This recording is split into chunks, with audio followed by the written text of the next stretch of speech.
బోధన్ పట్టణంలో తీరంగా ర్యాలీ ప్రారంభమైంది. ఈ ర్యాలీలో పాల్గొనేందుకు వందలాదిగా జనాలు తరలివచ్చారు. బీజేపీ నాయకులు, కార్యకర్తలు, భారతదేశ అభిమానులు పాల్గొన్నారు. సింధూర్ ఆపరేషన్ సక్సెస్ అయిన సందర్భంగా బోధన్లో తీరంగా ర్యాలీ నిర్వహించారు. మారుతి మందిర్ నుండి అంబేద్కర్ చౌరస్తా వరకు భారీ ర్యాలీ కొనసాగింది. ఈ కార్యక్రమంలో బీజేపీ నియోజకవర్గ నాయకులు మెడపటి ప్రకాష్ రెడ్డి, వడ్డీ మోహన్ రెడ్డి, పట్టణ అధ్యక్షులు గోపీకిషన్, అంకు మహేష్, శ్రీనివాస్ రావు తదితరులు పాల్గొన్నారు.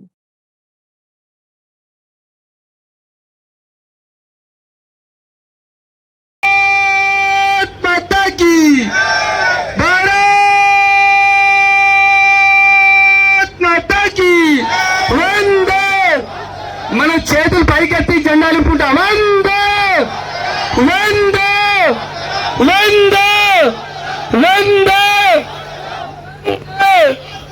మాటల సాలకు